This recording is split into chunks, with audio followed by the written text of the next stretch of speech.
White Sox team can have a really decent season in a really bad division. That's what you guys have to remember. It's a really bad division. It is. That's what you just said is one of the most insanely idiotic things I have ever heard. At no point in your rambling, incoherent response were you even close to anything that could be considered a rational thought. You have your scab-eating OC holding you back, calling two of the same screenplays in a row during one game, and having you throw two passes, which I was corrected by, one pass in the fourth quarter of a game you were the best player in. Fight me! A bullshit? A bullshit? A bullshit. A bullshit. a good organization would do, but this is the Bears, not a good organization. So they're going to keep Ryan Poles. Why? We just feel our disappointment. That's all. Yeah, nothing wrong with that. Between the Bears and the Bears. Yeah, we do it. We do it when it's still warm outside. Right, yeah. We can get out like October, beginning November. Still like 50, 60 degrees. Nowadays, it's still like 70 degrees. And that way, during the winter, we're still so angry that everything's warm. Welcome to Combs and Fitz, Windy City Sports Talk. We are live from the Combs compound tonight. Yeah. We're together. We're together, so one of us probably gets stabbed within the next 25 minutes. Hopefully in the throat, and hopefully it's cold. Hopefully it's quick. That's what we need. But no, welcome to Combs and Fitz, Windy City Sports Talk. We are going to be talking a lot today about the first week of Major League Baseball season. We'll talk about the NFL draft upcoming. The Bears have sort of an important pick that nobody really knows what the hell they're going to do with it, including the Bears, I don't think. And so we're going to talk about that, and we'll talk a little bit about maybe the NBA playoffs, the NHL playoffs. Those are getting ready to start here relatively soon. But welcome to Combs and Fitz, Windy City Sports Talk. Fitzy, the White Sox are in first place. Are tied for first place with the entire division at 2-4. Yes. Woo! And the Twins are losing right now, 5-2 to the Astros. So the Astros are helping the White Sox case. Yeah, here we go. World Series, baby. For those who saw me out with the people, I am a man of the people. There wasn't a lot of optimism, but when the first question you ask people that are tailgating, why are you here? Why are you here? Isn't it obvious why I'm here? I get out of work and I get to get drunk. Yeah, exactly. They all just kind of watch gave me baseball. A look. But some of them knew about baseball. Some of them knew about the team. Some of them even knew who the starting pitcher was, which I was surprised at. Some didn't. Some didn't know any players on the team. Some were sitting in a lawn chair smoking a pipe. So let me ask you then. So since you were at opening day, did you sense more optimism within the fan base? Did you sense more realism in the fan base, or did you sense more pessimism within the fan base? I think the second. I'm surprised you even brought. I mean, you're a Southsider, so that's probably why you brought it up. Realism. I mean, most Southside fans, Southsiders are realist to pessimist.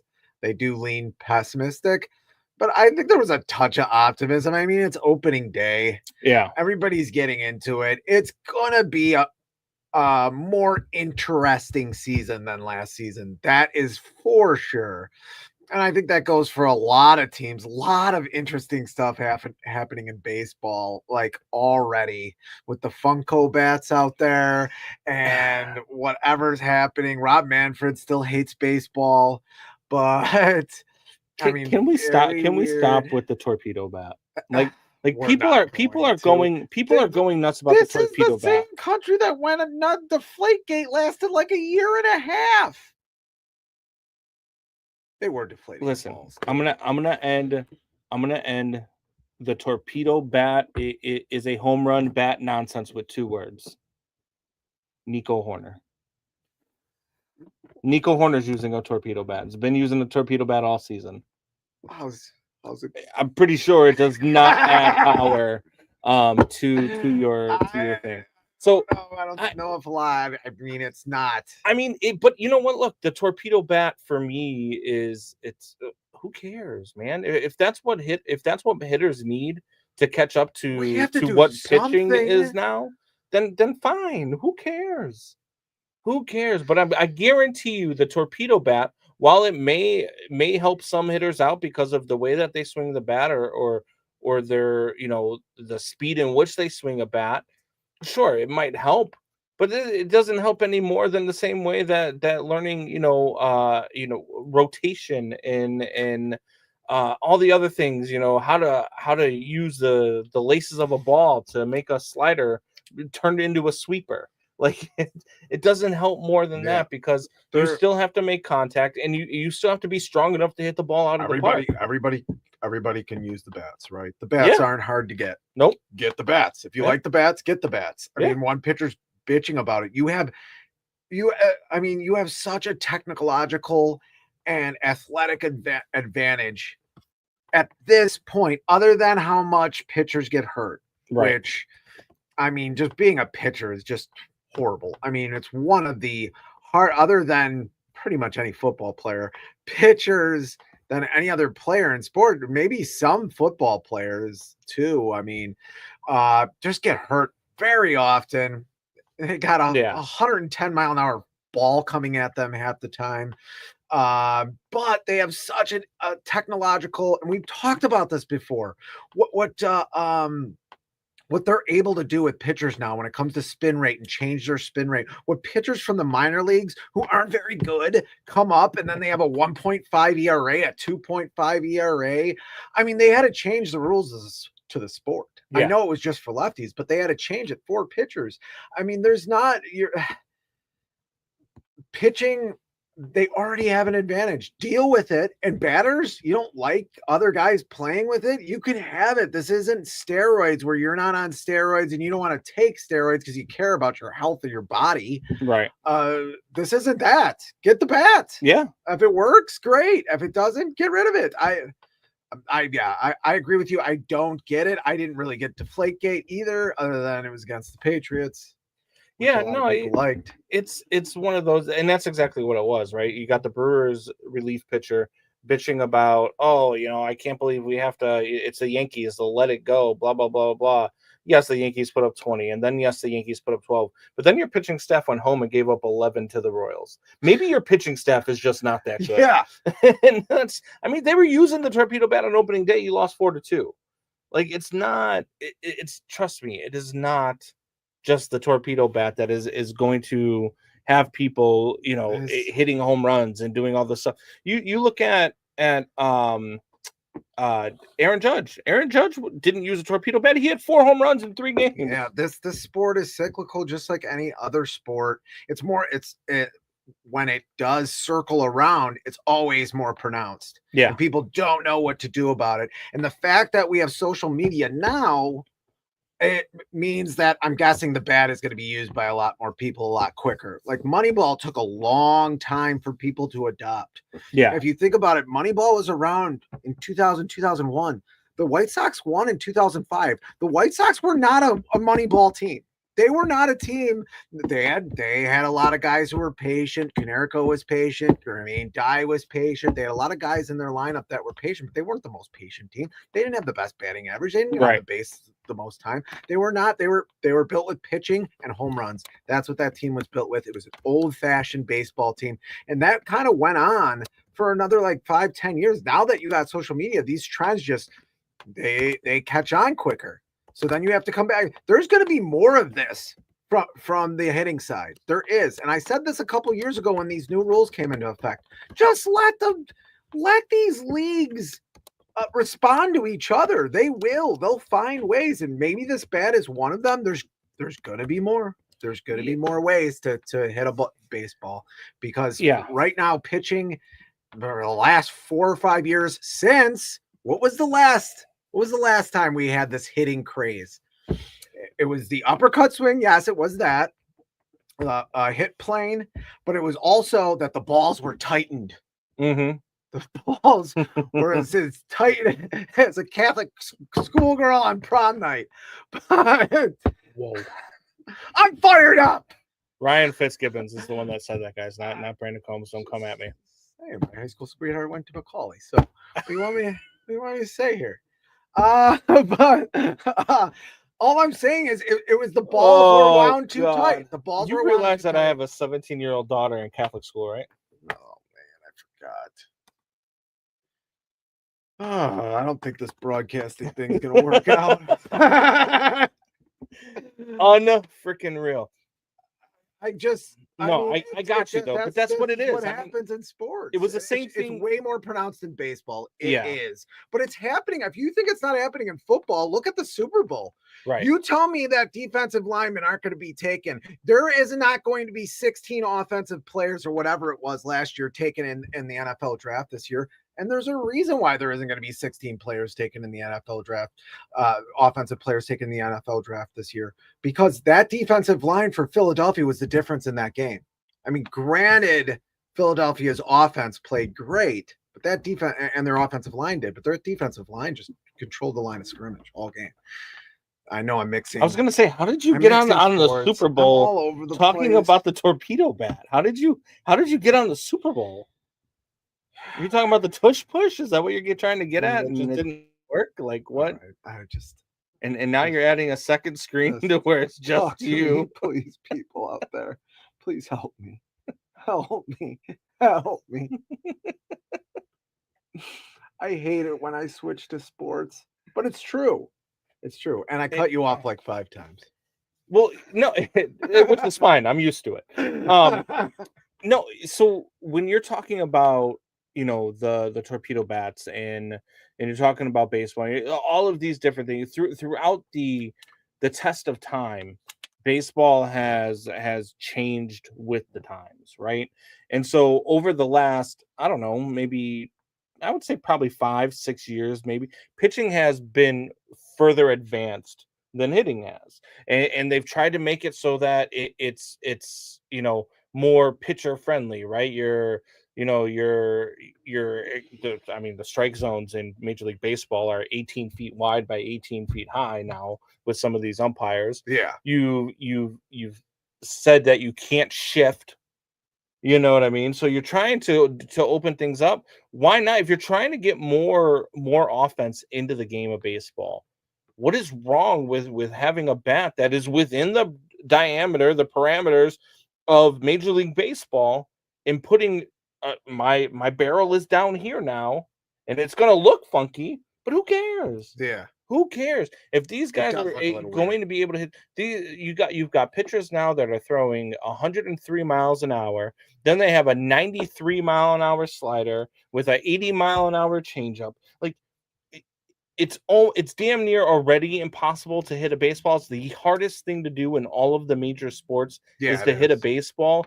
And if the batters need to change the way that the bat looks, I'm okay with it. But the notion that these guys are just hitting bombs just because they're using a torpedo bat is it's a flawed thought. Like it doesn't make any sense, because if that was the case, Nico Horner would all of a sudden be the Cubs' best power hitter. Yeah. And he's not. You know what I mean? And you would see more of these guys. You would see the Aaron Judges, the Shohei Ohtanis, the Kyle Tuckers. You would see these guys going to this bat, but they're doing it without it because it's not the bat necessarily. Yeah, and it'll bear out. I mean, it's got to bear out over time too. This is a weird time, and we're getting some crackling. That's all right. I got some crackling. You've always got some crackling. It's just your voice. If it's just in my ears, is it just me? No, it's Am me I too. imagining this? I'm hearing you too. There's storms coming. We had a lot of tornadoes in Indiana yesterday. But yeah, I mean, it'll bear out. This is a weird part of the season. Like even with the Sox, where we're like, oh, look at this starting pitching. It's 40 degrees. Yeah. Like, what? Yeah. Does Sean Burke look like he can pound? I mean, he got hit yesterday, but does he look like he could be a good pitcher? Does Sam Smith? Got some nasty stuff, and they got him off the trash heap. He looks, pretty decent. What's going to happen the rest of the season? You can't extrapolate any of this out, especially in the sloppy late March, early April when you're in the Midwest. And the Sox are going to be in the Midwest a lot. Yeah. and or to the east. So they're going to be in cold weather for these first 2 months, like 50 something of their first 60 games. So it's going to be weird anyway. This is not going to be the Sox team you see at the end. A lot of teams are going to be like that are bad. The Oakland A's team that the Cubs just saw are not going to look like this at the end of the season. Right. I mean, Kyle Teal is absolutely raking for the Sox right now. He had 2 home runs and 6 RBIs in one game. Then he had a home run 2 games later. He's going to be up. The Jankowski or whatever the guy's name, who's the backup catcher, will not be the backup catcher. Corey Lee might be traded. You might have Eddie Caro up here. Same thing with the Cubs. I don't think this is going to be the Cubs team. Maybe this is the transition over to them. Look at that smooth transition.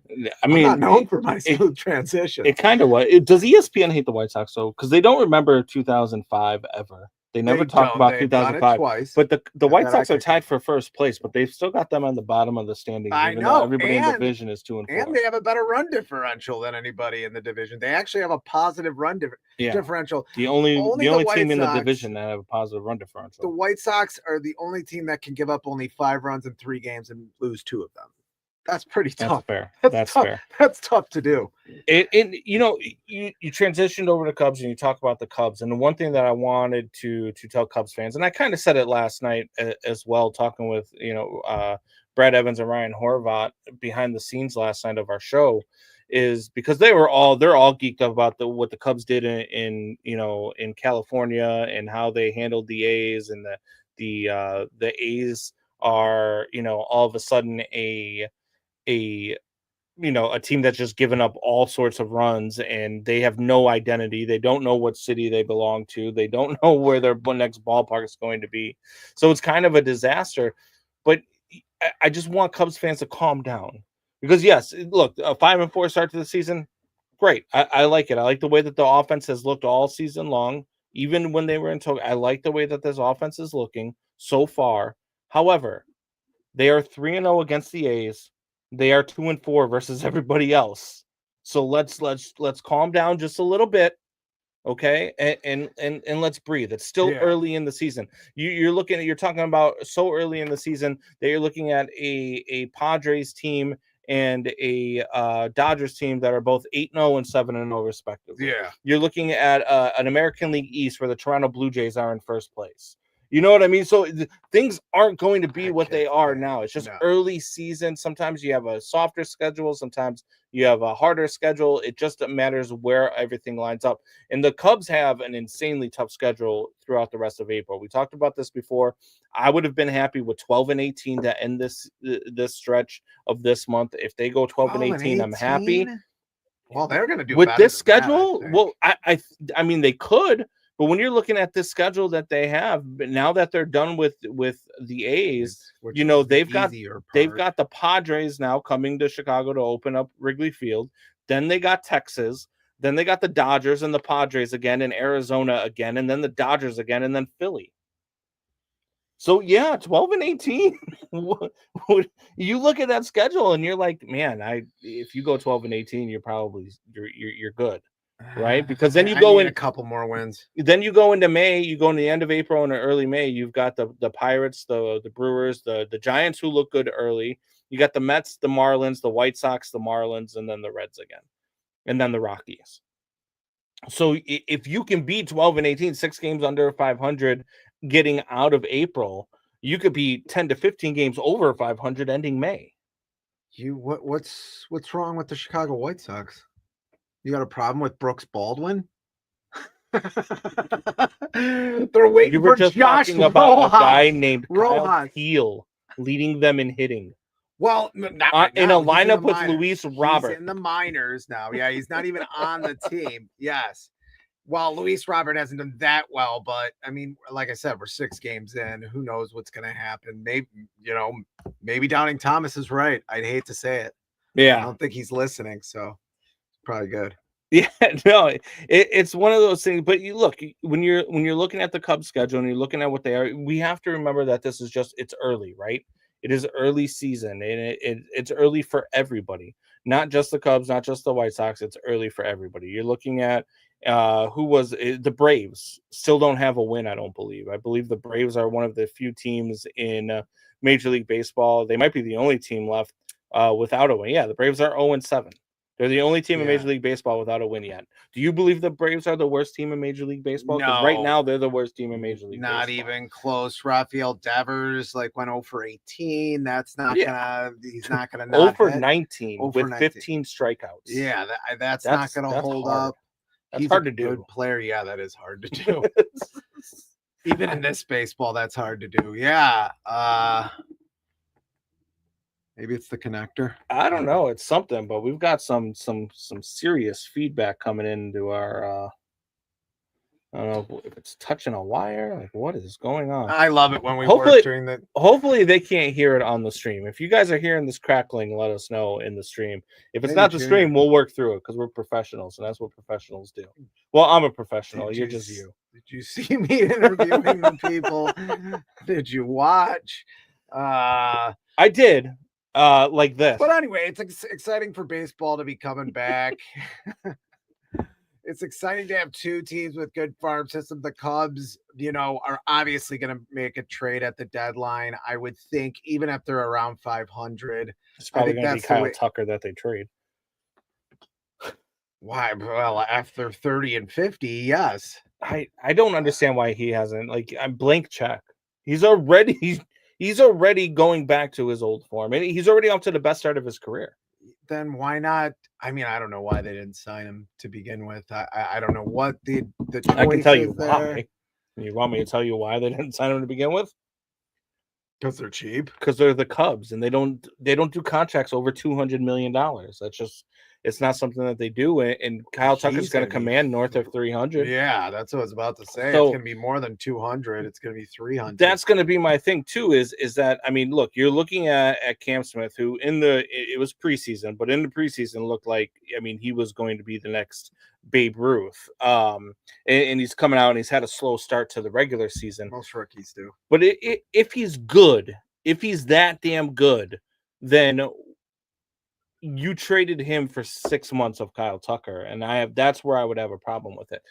I don't know that that's what the Cubs are going to do, and I don't know that the Cubs aren't going to extend him. Maybe the Cubs find a way to get a deal done with Kyle Tucker. Maybe it's a shorter term deal. Maybe it's the 10-year deal that we all want to see. Whatever the case is, the Cubs need to pay this guy because he's already been that for them. Yeah, I mean, everybody thinks it's bizarre in baseball. We're not the only ones talking about it. Why would you trade for this guy, especially some of your better, some of the better talent you had? Why would you, whatever that was, it seemed like, well, now it's happening again, but whatever. Why would you trade some of your young talent for a guy that's going to be here for 1 year?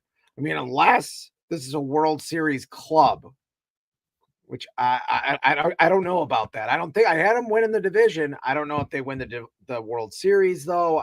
I don't know if they have the firepower some of these other teams in the National League have. Yeah, I just don't see it.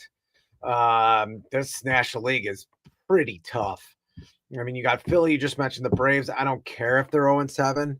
That doesn't mean a lot to me. That's a good baseball team. You just talked about the Padres who are coming out hot. I mean, that's going to be a good team. I don't see that being I don't see that team being a problem.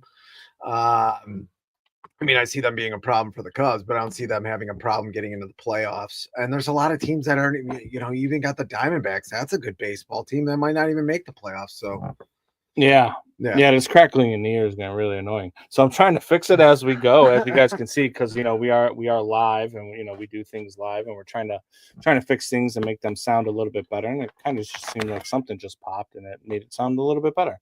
So we're gonna leave it. We're gonna go with it until something else works. But no, there's been a lot of things going on around Major League Baseball, and I mean, look, if you've been following me on Twitter, you've been able to make a little bit of money on it because I'm 19-5 heading into the day. On my Major League Baseball picks, I've been picking 4 games a day. So if you follow me at Real Combsy on Twitter, the sound is fine on our end. So that's good to know. We can work through the rest of it. Yeah, I'm glad Doubting Thomas is comfortable. Yeah. I think you're just dropping shit. You're just making shit fall. It's always my fault. What is going on? on? It's always my fault. Why is everything my fault? Because you're a man. I'm just not gonna move. Just don't move. I'm It just is youth. not I'm telling you, gonna it's you. I'm just gonna It's when you stay get into a here, certain cozy. position, you're good, and then you mess it all up. Because I But never move when I talk. I Very low it's- energy. Yeah, you're not a guy who needs to talk with his hands or anything. No. You're just a talker. Yeah. What has surprised you so far with the Major League Baseball season? Has it been the fact that the Padres have not lost yet? Has it been the fact that the Braves haven't won yet? Is there something else that there is? Because when you look at last night, I mean, I thought finally the Braves were going to win, finally the Dodgers were going to lose, and then Shohei Ohtani said not so fast. Yeah. You know what I mean? And he called game and hits the walk off in the bottom of the ninth inning. What's been your most biggest surprise moment so far in the baseball season? I mean, I know it's my team, but it was surprising that the Sox starting pitching was as good as it was for the time it was. Not the last game and a half, but Yeah. that was surprising on that end. I think just those bats surprised the hell out of me. I didn't hear anything about them in the offseason. I don't know if the Yankees kept them hush hush or what. I know that they've proliferated around the league at this point, and that's where they originated. Like some people from MIT had something to do with the bats, but bats to me is super interesting, and the way people react to them. Yeah. Is pretty interesting. Yeah, the Braves being 0-7. That's pretty. That's shocking. That's shocking even at this point. They were the favorites to win the NL East by Pacoda. Yeah. And now they're 0-7. Look, they could still win the NL East. I'm not saying that they can't, but I mean the fact that they've started out 0-7, Philly started out 5-1, you're already 5 games back in this division. That's rough. And then you look at the Giants, where that they're kind of my biggest surprise so far has been the Giants, because the Giants now are 5-1, but I thought with their start with the Reds and the Astros and the Mariners, I thought that they would have a rougher start. I thought that they had a tougher schedule, but they're really good, man. Their pitching has been really good. Their lineup has been really good. Like it's been fun to watch them do what they did, and they did all of this on the road. Yeah. Like they weren't in San Francisco, they were in Cincy and then in Houston. So I think that they're my biggest surprise so far has been the San Francisco Giants. I know the Braves. Look, the Braves are shocking that they're 0-7, but I think that they're a team that can pull out of it. The Giants look like a team so far early, and I know again we're only a week into the season, but they do look like a team that could probably sustain something like this, which makes the NL West really dangerous between them, the Padres, and the Dodgers. Yeah. I mean, and then you can't even forget about the Diamondbacks. No. So still a good team, and I think the Cubs have done all right. I mean, they went 0-2 in Japan. Like, who cares about that? Well, yeah, you winning faced 5 a of team 7. that nobody's lost to yet. Yeah, winning 5 of 7 here, on a against okay teams. I know the A's aren't going to be that great. I mean, they are improved from last year, but I think that's pretty impressive for them. That's pretty much all I got from a surprise standpoint. Yeah. I need some time. I need like a 60 game sample size. So we won't talk about baseball for the next 2 months on the podcast. That's not going to happen. Until that's not going to happen. There's been a lot of talk with the Cubs, right? And amongst Cubs fans about obviously them not signing Kyle Tucker, and then it goes to, well, who do you blame more? Because half of the fan base blames Jed more, the other half of the fan base blames the Ricketts family more. And for me personally, when I look at the numbers spent and I look at the numbers that there are out there, this is on Jed. Yeah. Because you can talk all you want about spending more money and about guys that how much they should have and where their payroll should rank amongst the tops in Major League Baseball. But you also have to spend it in the right places. You have to look at the money that is being spent. And when you're looking at a guy like Ryan Presley, who already does not look very good, who you traded Cam Smith for, who doesn't look good early in the season as your closer, who looks like you're going to get for the second year in a row an Astros closer who is just past his prime. When you make that trade and you get Kyle Tucker and you're not getting you're not re-signing him, like how do you make that trade and not already have a deal in place? Like, hey, yeah, we believe in this player. We're giving up young players for him. We're not going to exactly give a blank check, but we're going to try to give him the best deal we possibly can or put it in front of him. And instead of doing that, they argue over, a few $100,000 on his arbitration. Yep. Which is just mind-boggling. And really, as a fan, I think the frustration comes from you don't know. Yeah, you can make the argument that, it's more Jed Hoyer than it is Ricketts, or it's more Ricketts than it's Jed Hoyer. But you don't really know. You don't really know what's going on there, because there's really no clear message of what they're kind of trying to do, especially now we're going on 3 years of what are you trying to do here? Right. Are you totally all in? Are you kind of all in? You got a farm system still. You traded some of your guys. You're keeping some of your guys. You didn't get a third baseman either in Bregman. Yeah. Like, if you weren't going to sign Kyle Tucker, why didn't you get Bregman? And yes, I know you didn't like Bregman for the amount of money that he was getting paid, but I mean, what are you doing here then? You're not. It doesn't seem like you're going all in. It seems like you're half in, half out for the last, and your team's record directly is correlative to that. It's, or actually it's causal. Yeah. What am I saying? It's causal. You're one step in, one step out. You're 83 and 83 wins 2 seasons in a row. You're a little bit over 500 in the final half of 2022, was it? Jesus. Yeah, something like that. 2023? Yeah. Oh, it was 2022. So you've basically been a 500 team for 2.5 years. Are you going to be a 500 team again now? Like, I don't know. You got rid of Isak Paredes at your third base. Now, hopefully Matt Shaw can be somewhat of the same player. And you got rid of Bellinger and you got Kyle Tucker. Like, how much improved in your mind is this team this year? I mean, we're 9 games in. It's kind of hard to say, but how much improved are they? Yeah. And their bullpen is still having troubles too. Well, not only that, but you have to look, when you look at this, I think what fans forget is that this is a business. You know what I mean? Like the Cubs, whether we like it or not, the Cubs are a business, and Tom Ricketts is a business owner.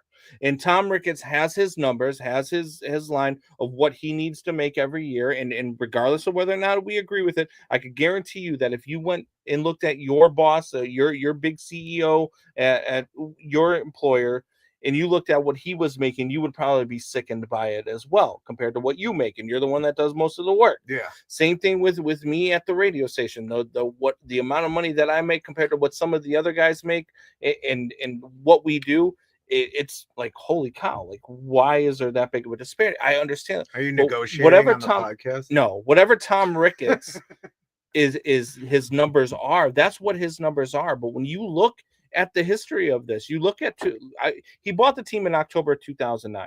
So 2010, we'll wipe that clean, because at that point it's not. You're still kind of figuring things out. So if you start in 2011, the Cubs were a 71-91 team. They were 6th in payroll that year. They spent $137 million to go 71-91. 2012, they dipped off. They were a really bad team, and that was the year that they went out and got Theo, and Theo said, hey, we're going to be bad for about 2 or 3 years. Tearing it down to this. We're going to tear it down. They were still top 20 in payroll at $114 million. And then you look at 2013. Soriano? Yeah. 2013, he was off the books by then, I believe. They went down to 28th in payroll at 103. Almost dead last. Yeah. So now you look over at 2014, where the Cubs are starting to get a little bit better. They're spending a little bit more money. They're doing what they need to do. They're 28th again. 2015, they make it to the NLCS. they're 9th in payroll. 2016, John Lester, your boy Jason Yes. Hayward, your 20 favorite player. 2016, Got his they're 3rd in jersey. payroll. They win the World Series. Yep. 2017, they're still resting on their laurels. They're not going and signing anybody. They move down to 7th in payroll. They make the NLCS for the 3rd year in a row. 2018, 4th in payroll. That 2018 team was okay, but they weren't very good. They lost in the first round of the playoffs. 2019, you look at the Cubs payroll. The Cubs are 1st in payroll in 2019. Number 1. They were 84 and 78 that year. 2020, the Cubs were 3rd in payroll. They were 34 and 26. That was the shortened year by COVID. They were bad that year, though. They were bad that year. 2021, they were 26th in payroll at $144 million. I don't know how the spot track, that might be a little off that they were that low, but No, it goes because the total payroll, it's talking about like allocations and stuff like that. So you're talking about everybody that you're paying as opposed to just like the towel boy. Yeah. They must have really expensive towel boys. So then in 2023, the Cubs are 9th in payroll. 2 years ago, they go 83-79. That was the year that they blew it in September. Yes. 2024, last year, they were 5th in payroll. We started the podcast. Yeah, they were 83 and 79 again last year, and they were 5th in payroll. So it's not because Tom Ricketts isn't spending money. It's not because Tom Ricketts is afraid to go over the luxury threshold. Last year, $317 million was their total payroll. Their active payroll was near $200 million. Yeah, but $317 million payroll has to be over 19 million for them to be in the luxury tax. I don't think the total overall is what they're taking into account. I think it's the active payroll, and I don't think they've gone over the luxury tax yet, if I'm not mistaken. I'm pretty sure they were over the luxury tax last year. We're gonna have to look that. I'm up. pretty We're gonna sure. get the. We're gonna. But get I could the be wrong. production staff on it. I could be incorrect. But then this year, in 2025, their active payroll is $182 million. They are 6th in active payroll right now. So when you are talking about, Jed needs to spend more money, and you're talking about the Dodgers, and I know people don't want to hear, because I don't believe. Look, they exceeded the threshold by 2.85 million last year, but that's okay. So I don't believe that the Cubs need to spend a ton more money. I think that Jed needs to spend it in the right places. When you're looking at the Dodgers, and when you hear Jed saying, "Oh, we're just trying to break even," look, Ricketts sounds stupid when he says, "Oh, we're trying to break even every year," because nobody believes you. You're not trying to break even every year because that's not a thing. But when you're not the Dodgers, you're not going to be able to spend the money the Dodgers are spending because you have one billionaire running your franchise. The Dodgers have 9. The Dodgers have an accumulation of 9 billionaires running their franchise. Yeah, it's a little bit different. Plus, they got all that TV money. Yeah. So you're looking at the differences, but Tom is spending the money. Jed's just not spending it wisely. Jed isn't putting it in. He has no clue how to build a bullpen. That's painfully obvious. It's tough. I mean, look, the Cubs are 5-4. They should be 6-3. They had a game where they were up 6-2 in the 8th inning after Kyle Tucker, gives them a cushion because they were only up 3-2. He gives them a 3-run home run in the 8th inning, and then they give up 8 runs in the bottom half of the 8th inning. Kyle Tucker for MVP at 16-1. You betting that? No, because I don't know. Not that Kyle Tucker's not going to have an MVP type season. I don't know if the Cubs are good enough to win enough for him to be the MVP. The only thing I'll say is like I've said before, if all of what you said was happening in a microcosm, it would be fine. If this wasn't an owner who said that they're breaking even, which I'm sorry for me is a lie. Of course it's a lie. And two. And you sound stupid when you say it. Also, well, that's not you, but Tom Ricketts sounds stupid. I also sound stupid. Well, you sound stupid whenever you say it. But and then you got a guy who made like the most bonehead COVID statement out of any billionaire out there, who said that they were having biblical losses when it's like, yes, dude, that's not biblical. That's the thing that gets him into trouble, but it's not that he's not spending the money. They are 6th in payroll this year. There is certain acquisitions that they didn't do. Hector Neris being your closer last year, is it. I'm sorry. I have to believe that Jed Hoyer isn't dumb enough to think that was going to work. You look, they're behind Texas. I mean, They're behind Toronto, they're behind the Mets, and they're behind Philly, and obviously they're behind the Dodgers because everybody in the world is behind the Dodgers. Where'd the Bellinger money go? Probably in the Ricketts pocket. But I get it. Like, I understand that. Like, I am with you guys when it comes to that. I mean, it's never 100% but Jed has to spend it. There's a gray area here too. Right. Yeah. Why would I, if I'm an owner and you are my manager and I go out there and I give you a budget to work off of, and you spend every bit of that budget and we underperform and our numbers aren't very good, but I like you, so I want to give you another chance. Do you think I'm going to give you a bigger budget to fix this? Or do you think I'm going to shrink your budget Probably to fix not. this? That's what we have to understand, is that this is still a get business. a new GM, then fire your I GM. agree with you there. Then fire your GM. I've been out on Jed for 2 years. I agree with you. I would not have gone into the season. If you think for that way, if that's how you're budgeting your team, get rid of Jed Hoyer. Like, you need a Dombrowski. Like I've said before, who almost won a World Series with Detroit, won, I believe, 2 with Boston, possibly 1 with Boston. A guy who's just going to go for it. Like, you need one of those guys who comes into a team that's where another GM put them, took them to the threshold, almost the Rick Renteria of GMs. And then you need a GM to take him the rest of the way, because he doesn't.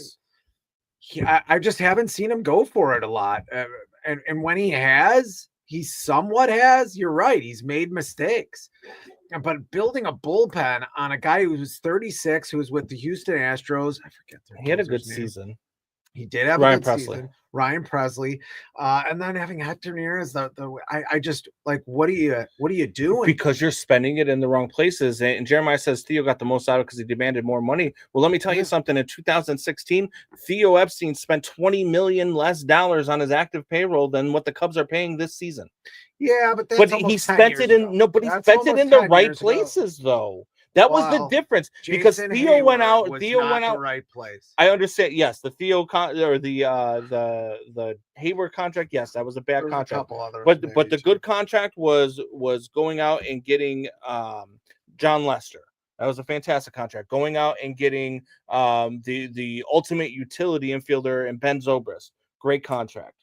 Doing all of the things that you need to do. Sure, you're going to have your misses. I understand that. But it's not because he demanded more money. It's because he spent it in the right places. And that is what Jed has been so inept at over the last 3 to 4 years since Theo left him. It's just a fact. He has not spent the money in the right places. When you are looking at Ryan Presley, when you are looking at last year with Hector Neris, when you are looking at the fact that this year, instead of going out and getting, whether it was Roki Sasaki or whether it was any of the other starters that were on the market, they stood pat with their starting rotation. You weren't even in on some guys. And you should have been. And then, like you said, you get a Kyle Tucker, which sort of fills that gap of not really even going after Juan Soto at all. It sort of fills that gap. And then you don't want to pay him the money. You just want him for a year. I mean, maybe they end up paying him his money, but having a guy like play and not, I mean, I don't know if the guy's going to want to stay here. I mean, is he really going to want to stay here? You're arguing over an arbitration with the guy, and then you don't pay him. It's really weird. And then there were closers that were out there on the market that the Yankees went out and got. They went out and got, I'm going to forget his name now, but the closer from the Brewers who took over after Hader left, Devin Williams. The Yankees go out and get him. The Cubs weren't in the market for him. Yeah. And it didn't make any sense to me. When you're talking about Max Scherzer being on the market, the Cubs aren't in the market for him. And I understand that Max Scherzer is getting older, and I understand that Max Scherzer got hurt in his first start. I get all of that. But he wasn't willing to spend that money to go after these guys. And you're resting on your laurels now with your rotation and your bullpen. Sure, but then bring these guys up. Let Jordan Wicks pitch out of the bullpen. Let Ben Brown be your closer. Do what you've got to do, because if the answers are already there, and you're telling me the answers are already there, then fine. But Jed has made a thing, and this is why Jed Hoyer went out and got Craig Counsell, and people are like, "Oh, he got Craig Counsell because Craig Counsell was the best manager on the market." No, Craig Counsell was the best manager at the market at getting his players to overperform, and that is what Jed banks on with it. And he has said it multiple times. You have to outperform the back of your baseball card, and that is why he went and got Craig Counsell, and that is why he signs the contracts that he does, because he wants to pick up reclamation projects and he wants to be the smartest guy in the room. He does not spend his money wisely, and that is why Tom Ricketts has not been like, "Hey, here's your blank check. Go do whatever you got to do to trade for a guy like a Vladimir Guerrero Jr. because we are going to pay him $350 million. It's because if I tell you you can pay him $350 million, I don't trust you can build anything around him that can be a championship contender, because you've never shown me that you can." Yeah, I mean, but Jeremiah, when you're the second or third highest grossing team, you don't lose Bregman. If you want to get players right, you have to pay what the market says, and Ricketts won't do that. That's not true. Here we go. Jed won't do that. Ricketts has shown time after time that he is willing to be in the top 5 of payroll.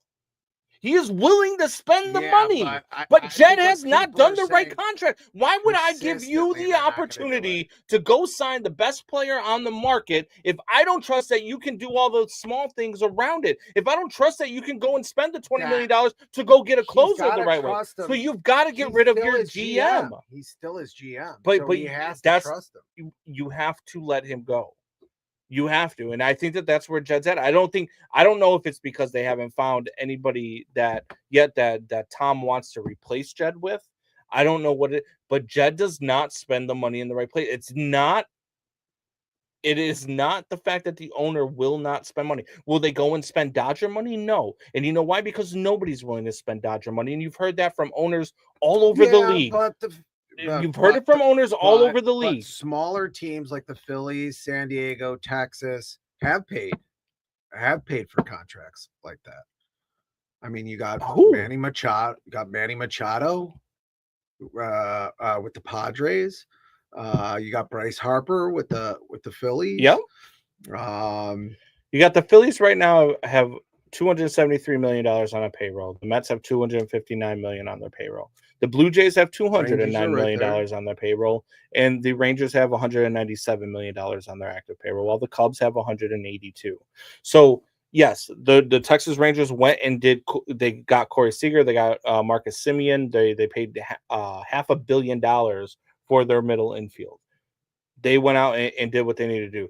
The Toronto Blue Jays still have not signed Vladimir Guerrero Jr. I know that there's rumors out there. They said that they've offered him $600 million. He said, or $500 million. He said that he wanted $600 million. Blah blah blah blah blah. But the fact of the matter is the Toronto Blue Jays have not paid that contract. They've went out and got a bunch of other guys, sure. But what have they done with that? What if the Toronto? Do you believe the Toronto Blue Jays are the best team in American League East? No, but that's a tough division. Okay, but that's fine. a tough division, and it's more than just the ledger. I mean, they got a lot of teams in that division. Okay, so if that's such a tough division, then you're talking about a team like the New York Yankees being the cream of the crop of that division. They've only spent $170 million. That's $12 million less than the Cubs. Why is their roster so much better than the Cubs? As a baseball fan, well, because the New York Yankees, they've spent the money in the right places. Yes, and that's my whole point. And I think that they just have a better organization than the Cubs at this point. When it comes to scouting, when it comes to everything from top to bottom. There's not very many teams out there that don't have a better organization than the Cubs do from top to bottom. I think that's part of it too. It's tough, man.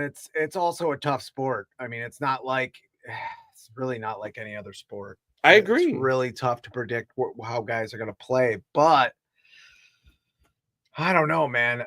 I just think there's a lot. If I'm in that Central Division, which is wide open, I spend another $40 million a year. I mean, even Kenley Jansen, I know he's getting old. The Twins got him for $16 million for 1 year. He looks great. I mean, you didn't need that guy in your bullpen for the Cubs. I mean, there's a lot of guys. There's guys that are almost sure a thing as you can with a bullpen. I know bullpens are all over the place, but there's guys out there that can give you innings, that can give you maybe as a setup guy, or even you fill in as a closer.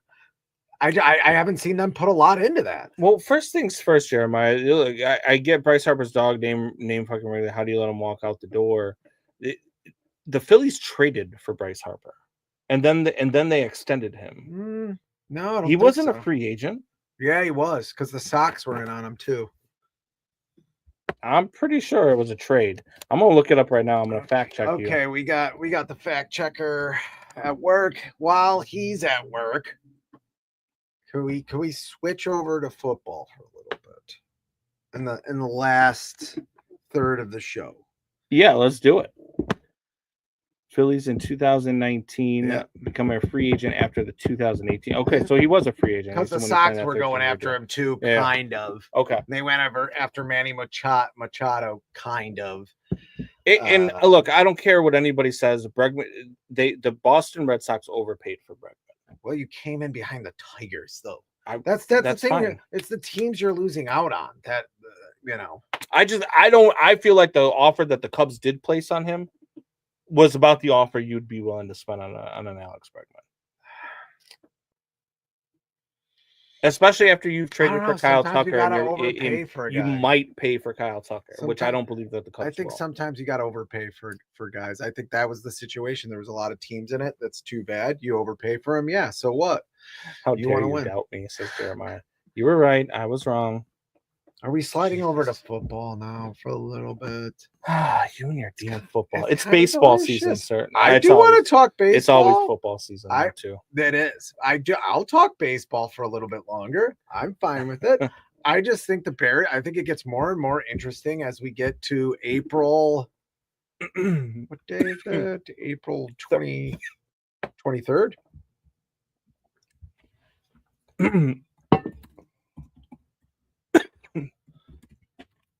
Are you okay? Are you gonna die, Grandpa? I'm dying. April 24th. One day off.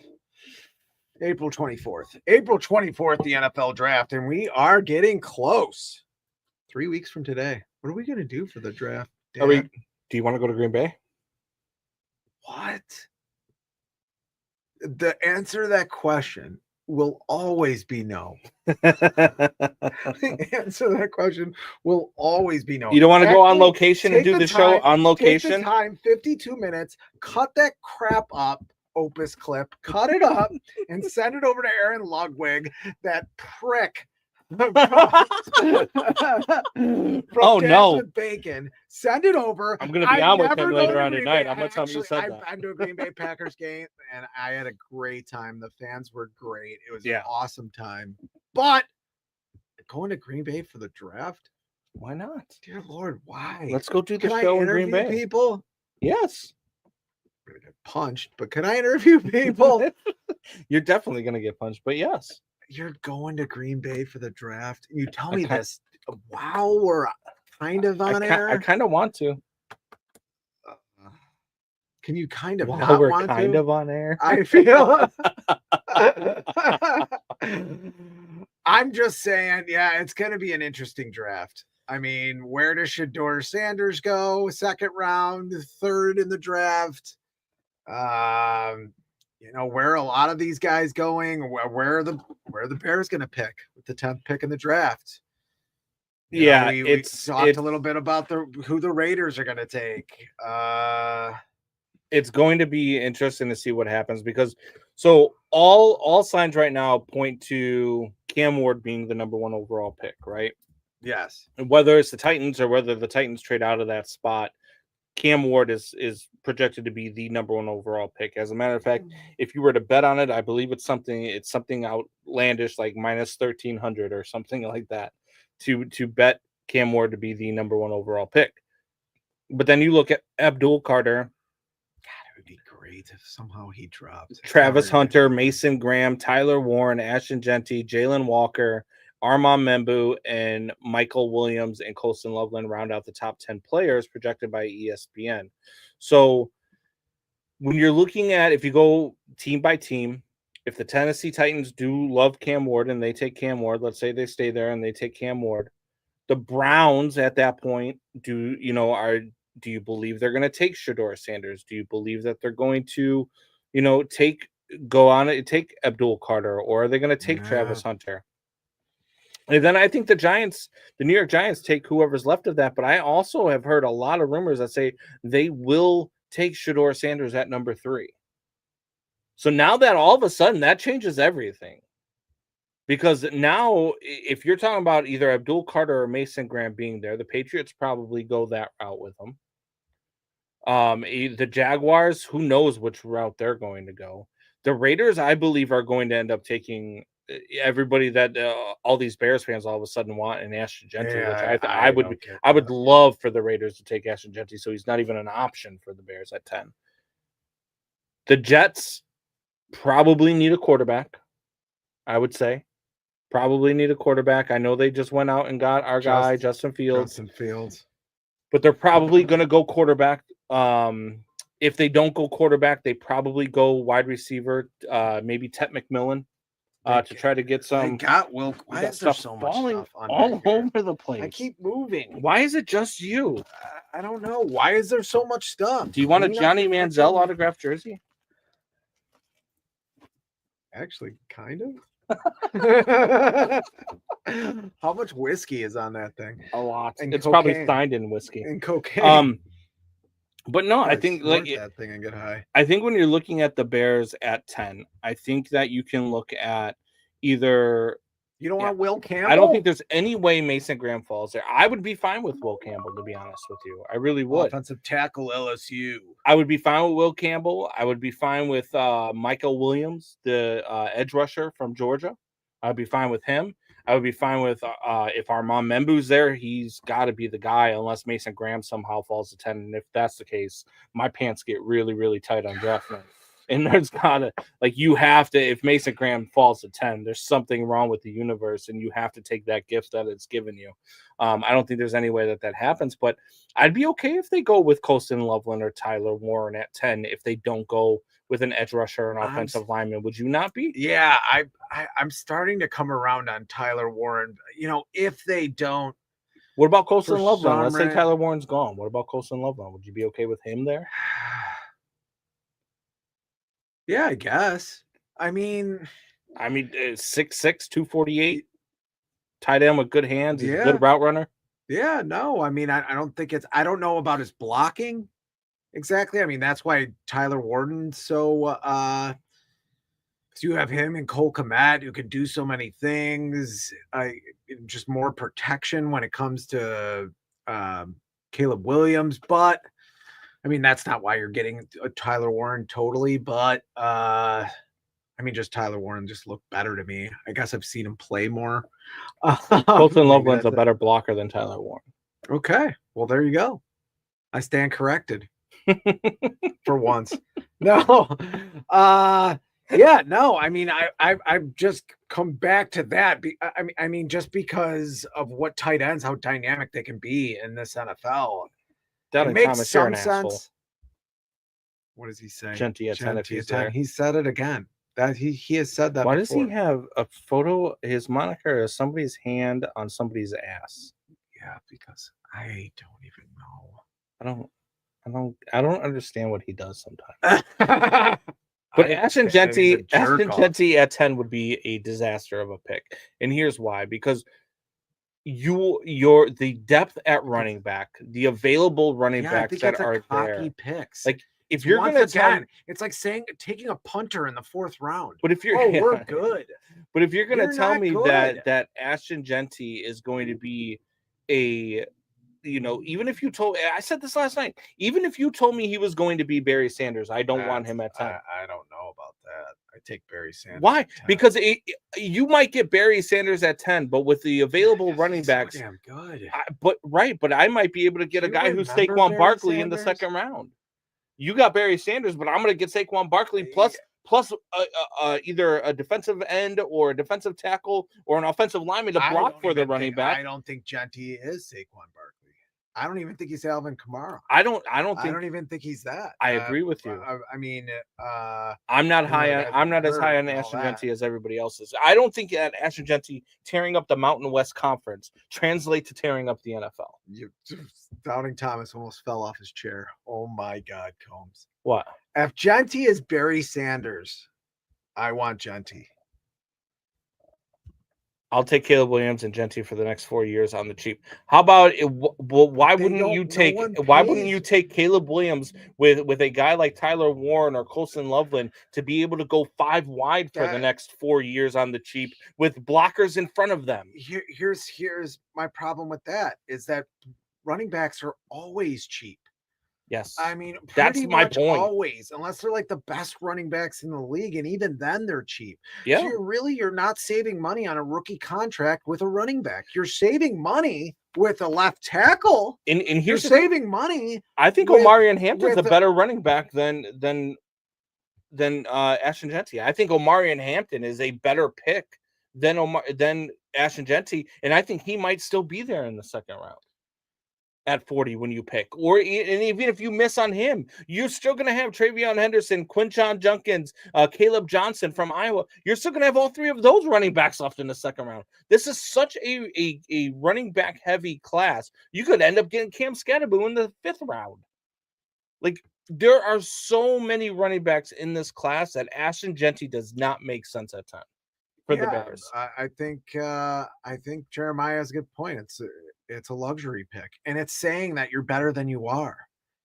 I mean, again, I said it for some reason when we were talking about baseball in the beginning of, I guess this is a broadcast. You're saving money if he's one of the best running backs in the league on a rookie contract, unless you're still have an offensive line that's going to allow your quarterback to get sacked 60 plus times. And a top 10 pick, it's an okay I mean, he's not going to get the best contract. He's not going to make what he's probably going to be worth. Right. But he's going to get an okay contract in the top 10. Wouldn't you rather have an edge rusher who's definitely going to be making far under what he's going to be paid if he's a good edge rusher? He better damn well be a good edge rusher or an offensive tackle or whatever. I mean, even a tight end is, I'm sorry, worth a lot more than a running back right now.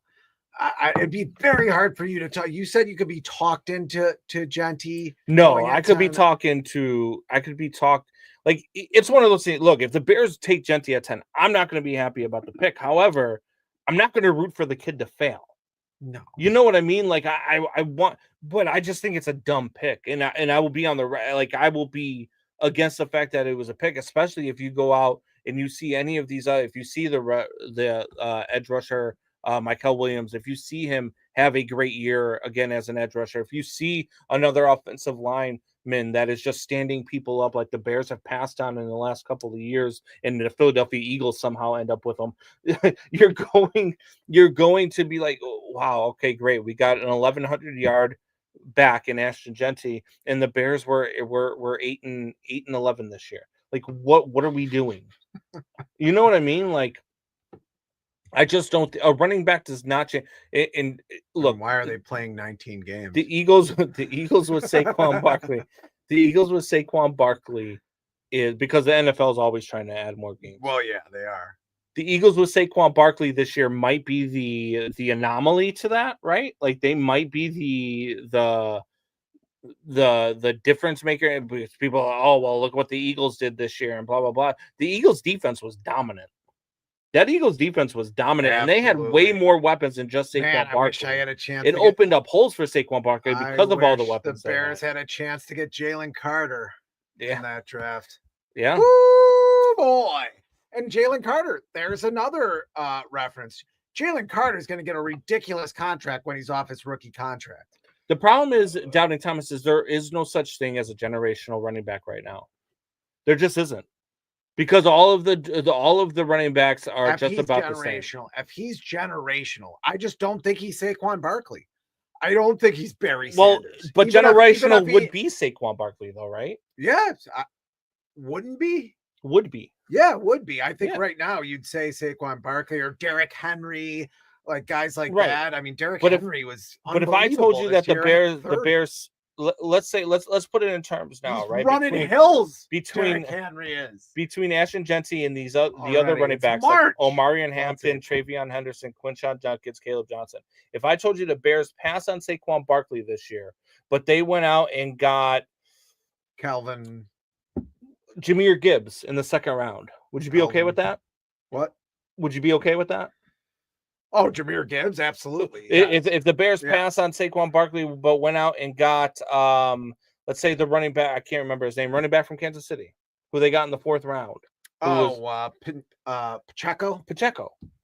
Would you be okay with that? Yeah. Because I'm telling you right now, Quinshon Judkins, Caleb Johnson, Travion Henderson, these guys are Pacheco, yes, or something like that. These guys are capable of producing that for you. You don't have to have the top running back in the world to go out there, but you do have to have an offensive line. You do have to have a dominant defense. Yes, you do. I mean, I just like to say, for once, can we have an offensive line? I mean, at least a good offensive line. And to have a rookie that's coming up, I don't know if Braxton Jones is going to be good this year. I mean, he hasn't been that good. I mean, I know with the other guys on the line, but are we okay there? Are we okay on the defensive line? I don't think so. I mean, you need guys coming in and out. If you took it, here's another question for you. You do have a different defense with Dennis Allen, though. Dennis Allen blitzes a lot more than Eberflus. But if you had let's say you need all the edge rushers that you need, or a 3 technique is good in his defense, but it's not totally. The whole defense isn't based on it. Is what I'm saying. Let's swap the two teams, right? Let's say that this year the Kansas City Chiefs had Saquon Barkley, and the Eagles had Pacheco. Would that have been a different Super Bowl? I don't believe so, right? Because of how dominant the Eagles' defense was. No, Saquon Barkley wouldn't and have made a dominant the offensive line was. I mean, that was a pretty good defensive line with the Chiefs. The Chiefs didn't have a bad defense; they actually had a pretty good defense. Absolutely, and you weren't able to do a lot. Which is why you don't take a running back at 10. You don't take a running back in the top 10. You don't take a running back at 10. But a lot of what the Eagles did was kind of deke with Saquon Barkley and went downfield, which I never thought would happen. I was bitching about how no one goes downfield again, and then the entire NFL playoffs said, "Fuck you, asshole." We're all going deep. We're all going to go deep, and that's kind of how. Well, doubting Thomas, you're an idiot, because it wouldn't have been a different Super Bowl. And I don't mean you're an idiot. You're not an idiot. You're a smart dude, but you're an idiot for this comment. Like it's not a different Super Bowl. It's not, because that Eagles defense was so dominant. They couldn't. Their quarterback could not. Talking about Patrick Mahomes could not sustain anything inside the pocket. No. He was running for his life all day long. Just like the Tampa Bay Buccaneers Super Bowl, when Tampa Bay had a great defensive line and the Chiefs couldn't do anything. Yeah, is it a different Super Bowl? Ryan Poles is a GM is because he restructured that offensive line for the Chiefs. That's why he became the Bears GM, and that's what happened in that Tampa Bay Buccaneers Super Bowl. I can't name the year of the Super Bowl, but 20. Yes, they do, though. Doubting Thomas. Yes, they do. Go back and look at the games in which Barkley ran for his 200+ yards and the things that he was doing and the great season that he was having. They do not win as many games with him. But look at the scores of those games. Those games were not running backs were never going to win you like the big playoff game, but they will get you they will sustain you through a regular season, through some of those games in the middle of the regular season where your team sort of is not totally into it, or you got some injuries or whatever, and it spells your defense. That's why the defense was so fresh going into the Super Bowl, going into a lot of these games.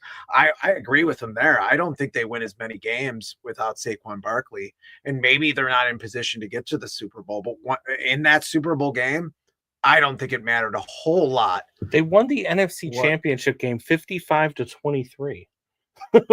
Yeah, but look at what Saquon Barkley did in that game. Yes, I understand what Saquon Barkley, but I'm just saying, if you take him out of that game, you're telling me Isaiah Pacheco can at least get half of the yardage. What you're telling me that if you institute another running back, another good running back inside of that offensive system, doesn't have to be Saquon Barkley. Maybe they're not exactly, but another good running back puts up enough numbers to give you the same sort of production. I think there's two other teams in the AFC that could have easily have been in that Super Bowl and made it a better game too. I mean, the Ravens or Buffalo is in that Super Bowl. I think it's a tougher game for the Eagles. Let's talk about the Ravens, because the Ravens have the best running back in all of football. Possibly, other than Saquon Barkley. I mean, okay. So in Derrick Henry and one of the best quarterbacks in the league. I mean, let's face it, not the best, but one of the best. I think he's pretty damn close. I think he's very underrated. I think people give him I mean, a lot of people thought he was just a running quarterback before these last few years. Right, but they lose in the divisional round of the playoffs. Yeah. You know what I mean? So that's a really good Buffalo. I mean, they just ended up running into Buffalo. That was really good. Who I think I had him picked to win, though. I want to relitigate the entire NFL season because I had Buffalo winning the Super Bowl. So did I. I would like to relitigate. But I would have liked to have seen that Super Bowl, Buffalo against Philly. That would have been really interesting. But yeah, I digress. I have to agree with them there. I don't think they make it to the Super Bowl, but I think running backs get you to the Super Bowl. They don't necessarily win you the actual game. I think that a running back actually wins that game, and the defensive line and offensive line wins you that game. I think those three things won them that game. I think that a running back that runs for 2,000 yards is just as effective as a running back that runs for 1,400.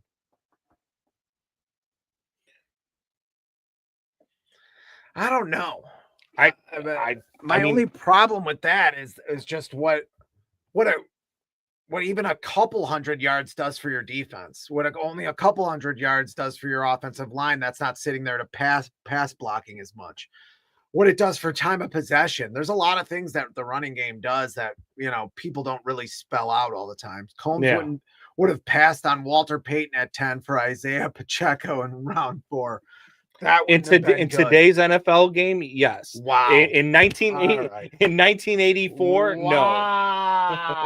I don't know. In today's NFL, yes. The running back is more important in this game than it's been in quite a few years. I disagree. I think it was more. I think it was less important 4 or 5 years ago when guys were throwing for 50 touchdowns. Okay, maybe not as important, but I think that you can find a running back in the 4th or 5th round that is just as effective as a guy. What did Jahmyr Gibbs do last year? I mean, he can catch out of the backfield. I know Jahmyr Gibbs is really, really good, but who was the lead scoring running back in that offense last year? David Montgomery. But David Montgomery is really good at those. And where did David Montgomery get picked? Was it the 3rd round? The 3rd round. Out of Iowa State. That's what I'm saying. You can find Iowa State. The devaluation of the running back is because there are so many effective running backs out there. There are so many running backs that are good because in the NFL, the lifespan of a great running back is a 3 to 4 year span typically. You don't have running backs that are just dominant for 10 years like Adrian Peterson was. Kids had more TDs, I guess. I'm not going to doubt. Sure, I believe him. There's exceptions. Henry, McCaffrey, and Barkley are outliers. Derrick Henry? Oh, you mean Henry, McCaffrey? Yeah, I'm thinking Henry, McCaffrey, Christian McCaffrey. Henry, McCaffrey, and Barkley are outliers. You almost forget Christian McCaffrey because he was hurt all year. But Christian McCaffrey, that's an interesting one because that's a guy who's maybe the best player on the team. I mean, you can make an argument Super Bowls that he has Christian wasn't. McCaffrey won? I mean, how many Super Bowls has Derrick Henry won? It's tough because you're taking San Francisco, who has by far the best left tackle. But if he's so good, the best left tackle in the league. But if he's so good, if they are so good and they make so much of a difference that you want to take one at the top 10. Why have they never won a Super Bowl? Walter Payton won a Super Bowl. Didn't get to score a touchdown. I'm actually in agreement with you mostly, but I think when it's ball control offense, that's kind of where the league is going. We've talked about this before. The numbers bear it out. There's a lot of guys where it's like, oh, that quarterback had a great year and he had 27 touchdowns and 5 interceptions. This is you keep proving my point, Thomas. Smith won a bunch of Super Bowls. Yeah. Troy Aikman wasn't. Look at Troy Emmett Aikman's Smith number. won a bunch of Super Bowls with 5 Hall of Fame offensive linemen who opened up holes that anybody in the world could run through. Emmett Smith is the most overrated running back of all time. I think the first Super Bowl that John Elway won. Terrell Davis was the MVP. I agree with you there. What position did he play? But what does the MVP of the Super Bowl do? They have a great game, right? So he had a great game. I'm glad I came over and we redesigned underneath your bar. Both of those have gotten nowhere with this. Terrell Davis won the MVPs because you can't give the MVP to an entire defense. Terrell Davis won 2 Super Bowls because you can't give an MVP to an entire defense. They'd have a great coach. That Super Bowls were won by their defenses.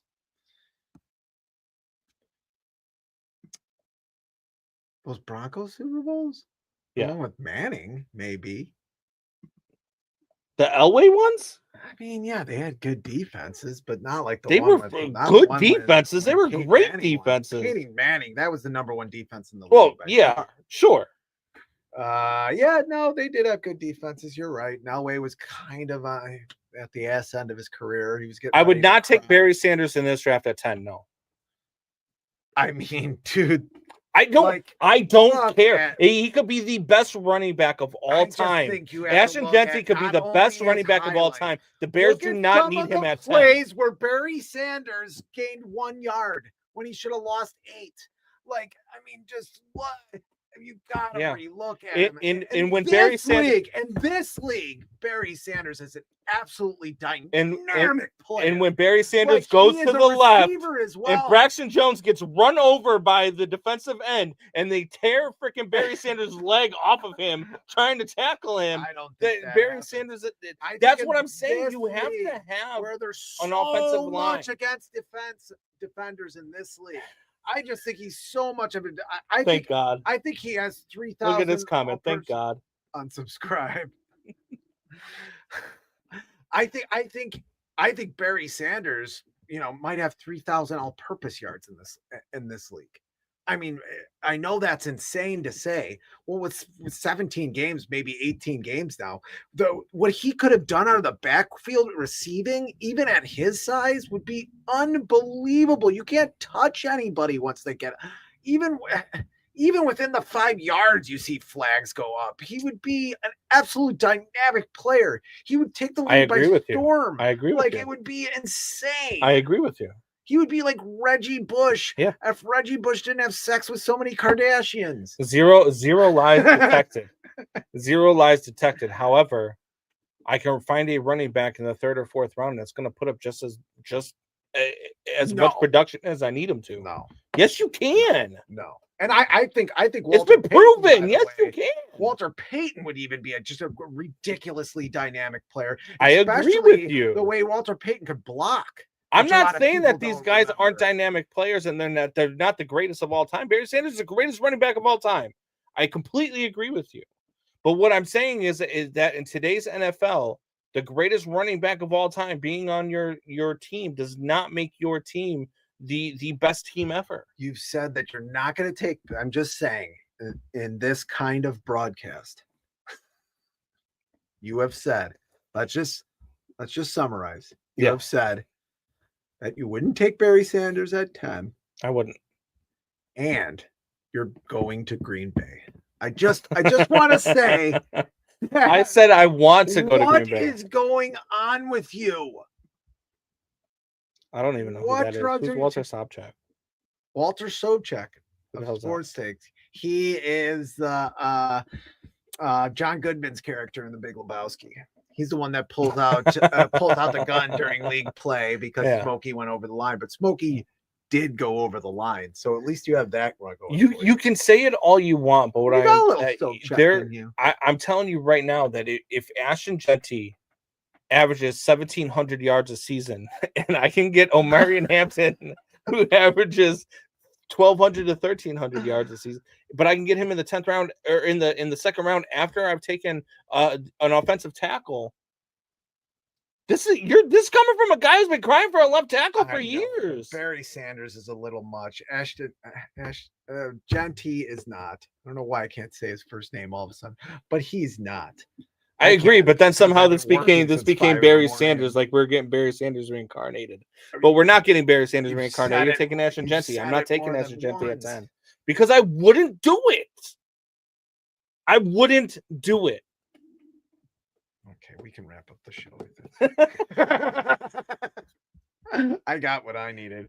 Oh, unfreaking running backs are also believable. receivers now too. That's what I said. Barry Sanders would be an absolute god in this. Oh my god. You can't do anything to people now. You can't tackle Barry Sanders from behind. If you can't, how many times do you think Barry Sanders was horse collared or hip tossed or whatever you want to talk about it? Aaron Judge, was that a Funko bat? Just hit a home run? And Aaron Judge does not use a torpedo bat. Oh yeah. Yeah, but are we sure? I'm positive. I don't know. Aaron Judge does not use the torpedo bat. And stuff onto that bat. Yep. I don't know. David Portnoy was pretty pissed at the torpedo bat. Now I'm watching the TV while we're supposed to be doing our real broadcast, our professional. I was just looking up the numbers of Barry Sanders in his career receiving. Why do you have to look up the numbers? What is it going to do? I wanted to see because I couldn't remember how good he was out of the backfield catching the ball, but he was actually really good catching the ball out of the backfield. I didn't know that. He was actually had 1 year where he had 41 yards receiving, 41 yards, 41 receptions out of the backfield. Giancarlo Stanton does use in those 41 catches. He had torpedo, 307. Funko, whatever you want, Funko land bat. Who does? Giancarlo Stanton does. Oh, like he fucking needs it. That fucking they monster. do though because of the way it's about I'm where Giancarlo it's about Stanton as the tight right, end. but Jesus just like Christ. it was with spin rate for pitchers, they found where a majority of a hitter's contact is where he's contacting the ball on the bat, and they just moved the barrel to that spot. That's all they did. So now all of a sudden, if he makes connection where the barrel used to be, now he's hitting the end of the bat. It's not like they elongated it and went out there with a cup. They just changed where the barrel was on the bat. This isn't wiffle ball where they're taking out that big red bat. Right. People used to have that were all thick, and you had that one friend that was like, I'm using this bat. Yeah. You're like, come on. And then he still couldn't hit. Yeah, and then he still couldn't hit it. You were that friend. Still shaking it. No, I was actually pretty good at wiffle ball. It was regular baseball. I wasn't that good at. That's why I like it so much, I think, because I just couldn't hit the ball. I was okay in the field, just couldn't hit the ball. Yeah. Well, so before we get out of here, you got Blackhawks season's about to wrap up. Yeah. They're starting to play a little bit better hockey. They're starting to come together as a team. Connor Bedard. There's a lot of talk about addition by subtraction. They're not trading Connor Bedard. A lot of talk about addition by subtraction with this team. When they made the trades, they somehow got better. I do like the goalie that they went out and got in Knight. Fantastic stuff there. The playoffs about to start. Everything's loading up there. Who do you think? I mean, are you watching enough hockey to have an opinion on who's going to win the Stanley Cup? I don't really have an opinion on it. I'm watching somewhat enough hockey. I don't watch as much hockey as you do. I don't have an opinion on it yet because even last year they had the stats out where it was like 51% of the time the 7th ranked team beat the 2nd ranked team in the last like 20 something years. Well, yeah, I mean, hockey is the crapshoot of all crapshoots, even more, way worse than baseball. The 8 seed can always beat the 1 seed. Yeah, in hockey, it's just crazy. If you have a goaltender that is standing, that's what made the Blackhawks of the early 2010s into the teens so amazing. Yeah, is that they were able to be that good and win those Stanley Cups because they were so good offensively as well. But I mean, go Winnipeg Jets. You're rooting for the Winnipeg Jets. Why not? They've never won one, have they? No, I don't know if they have or not. They might have like way back when. Yeah, in like 1942, Stanley Cup champion Winnipeg Jets. Look, I kind of want to see. I definitely want to see Ovechkin beat Gretzky, and Ovechkin's 3 goals away. They play the Blackhawks in Washington tomorrow night. I hope I'm betting Ovechkin to score a hat trick. What's the money on that? I don't know what the money is, but I'm going to bet it Gotta because be I think over Ovechkin to 20 score to a hat 1. trick and pass Wayne Gretzky all in one night. I think it's 30 or 50 to 1. If there's a team that's going to give it up, it's going to be this year's Blackhawks. Wonder if the odds are better that Nico Horner hits 25 home runs with his Funko bat. It's all right. So I don't know. I'll see once the playoffs come around who I end up picking. Slow running the bases. I was super fast. That was one of the only things I could do. Don't take it away from me, Megan TV. Your sister calling you out. I know. I don't think when she says you're slow, I don't think she meant by your speed. We did forget, and I don't want, but they're kind of the sports are kind of paired, so I have to bring it up. Didn't catch it. Is that Bulls Lakers game? Yeah. Oh man. Like I wish we would have had the show. I mean, it basically went viral. Yeah. I mean, that's a game where it's just a pedestrian game, real game that you probably forget it if what happened didn't happen. Right. I don't know if Josh Giddey's going to be good. He's only 22. I think we've seen Cody White ceiling is a beast. Yeah. I mean, that could be something there. But that game, I mean, in 5 years, you'll remember that game, and it went viral. The guys at Chicago Sports Podcast did a lip sync. I sent it to you. It was great. Yeah. That game was unbelievable. I've never down 16 with 8 minutes to go, and then down 5. They sweep the Lakers in the season series. They sweep the Lakers, who are the 3rd best team in the West. It's funny. The NBA is actually interesting, even being way down in viewership. Yeah, it's kind of interesting. It should be down in viewership because the product is not very good anymore. Way down in viewership. But I think that you're going to get an interesting playoffs. I don't know. I mean, the Cleveland Cavaliers, I believe in their last 10, they're 5-5 in their last 10. So they've come back down to earth a little bit. Boston's starting to really heat up. The Bulls could be a team that if they can get up to the 8 or the 7, and if they're going into the playing game and they're playing against like the Knicks or the Pacers in the first round of the playoffs, they could absolutely win a playoff series. Oh, I don't know about that. I think they could. They are playing. This is the best. They're not going to beat they played all year. Yeah, I don't know if this is their core either, and I don't trust this organization at all. But at least they're interesting. Yeah, and they're not going to beat. Look, they're not going to beat the Celtics or the Cavaliers, but they could beat a New York Knicks or an Indiana Pacers or a Pistons in the first round of the playoffs. Absolutely, I believe that. When you look over at the Western Conference, I think Oklahoma City is the team to beat the Lakers. I mean, anytime you got Luka Doncic and LeBron in a playoff series, you have a chance. So they could. I would not be shocked if the Lakers represented the West heading into the NBA Finals. But I think OKC and Boston is what you're going to end up seeing. Yeah.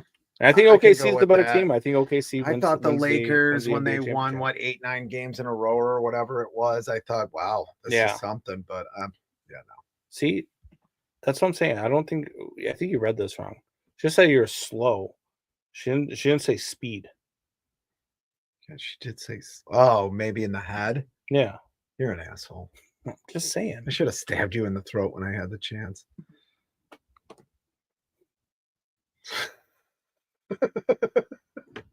I'm gonna take this away from you before you see your sister's comment.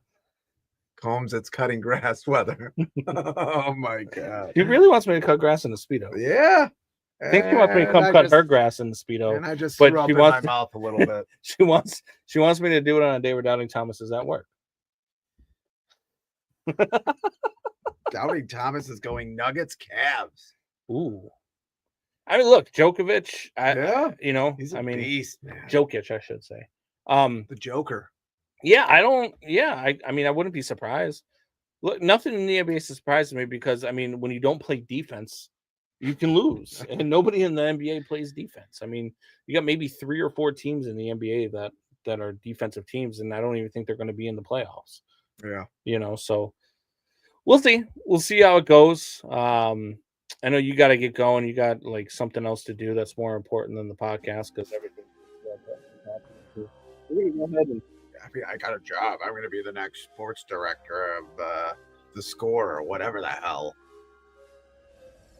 I don't know what I just. I have no idea. I wish. Jeremiah That's a lot of money. is taking it. We'll see, Jeremiah. I think OKC is taking it as well. I'm with Jeremiah on that one. I like OKC a lot. They're really good. Really, really good. But you guys catch us next Thursday. We're going to be on Thursdays from now on. Next Thursday, probably around the same time. The time might fluctuate a little bit just depending on the schedule of one Ryan Fitzgibbons and his work. You're going to be in Iowa. Schedule. Oh yeah. Next Thursday we won't be on. You're an I'm gonna be in Iowa. I just take my daughter to go visit the University of Iowa to go see the campus, see if she wants to go to college there, so I can spend more money on her to go to school. Caitlin Clark. Yeah. I have nothing else to The say academic Caitlin Clark. Yeah, that's there you go. Definitely not the basketball player. Go get Caitlin it. Clark. But so yeah, no, it'll be fun. So we actually won't be on next week. Maybe Ryan will come on and do a solo thing. Who knows? We'll see. Jeremiah, what you doing? Well, there you go. Jeremiah could fill in and talk about how he hates me and how everything that I said this week was wrong. One. Yeah, he won't be alone in that. It'd be a good show. He will not be lonely. Yeah. So thank you guys for joining Combs and Fitz Windy City Sports Talk. See you. I will see you in 2 weeks. Fitz will decide later on whether or not I'll see you next week. We'll talk to you guys anytime that you catch us. Same bat time, same bat channel. Tell your friends. Tell your neighbors.